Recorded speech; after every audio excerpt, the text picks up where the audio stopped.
પ્રધાનમંત્રી મોદી આજથી 2 દિવસ કુવેત પ્રવાસે છે, ત્યારે દ્વિપક્ષીય સંબંધોમાં એક નવો અધ્યાય શરૂ થાય તેવી પણ શક્યતા સેવાઈ રહી છે।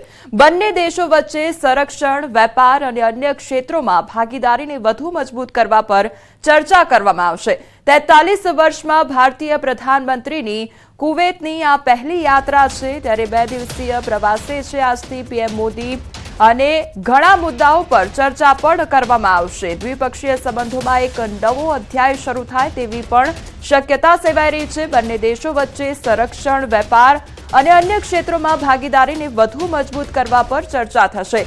43 વર્ષમાં ભારતીય પ્રધાનમંત્રીની કુવેતની આ પહેલી યાત્રા છે।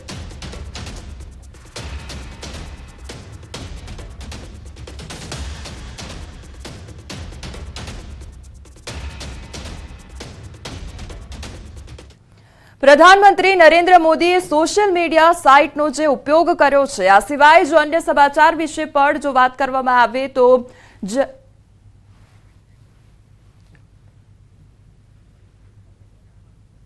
કચ્છનો રણોત્સવ તમારા માટે અવિસ્મરણીય બનશે તેવું પણ કહેવામાં આવ્યું છે। ત્યારે કચ્છ જોઈ રહ્યો છે તમારા બધાની રાહ, જે પ્રમાણે કચ્છમાં રણોત્સવની ઉજવણી કરવામાં આવતી હોય છે તે અંગે પીએમ મોદી દ્વારા વિડીયો પણ શેર કરવામાં આવ્યો છે। પ્રધાનમંત્રી નરેન્દ્ર મોદીએ સોશિયલ મીડિયા સાઇટ એક્સ પર વિડીયો પોસ્ટ કરી લોકોને કચ્છના રણનો લાભ લેવા આહવાન કર્યું છે। એક વિડીયો શેર કરીને તેમણે ટાંક્યું કે કચ્છ તમારા બધાની રાહ જોઈ રહ્યું છે।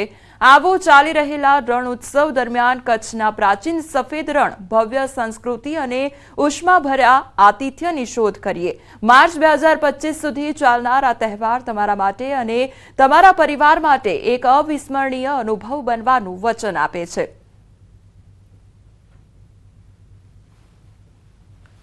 सफेद रण का ये संसार, जहां उगते सूरज की किरणें लेती हैं विस्तार और है पूनम की शीतल चांदनी शानदार। कच्छ की समृद्ध परंपरा और संस्कृति, विश्व स्तरीय पर्यटन सुविधाएं, इन सब का संगम है ये महोत्सव रणोत्सव।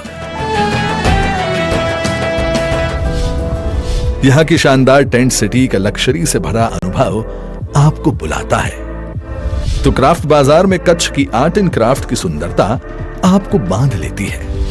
प्रतिदिन होते सांस्कृतिक कार्यक्रम में ढेरों फन एक्टिविटीज के साथ चटाकेदार कच्छी और गुजराती खाने का स्वाद मिलेगा। यहाँ रणोत्सव पहुंचना और एक्सप्लोर करना हो आसान।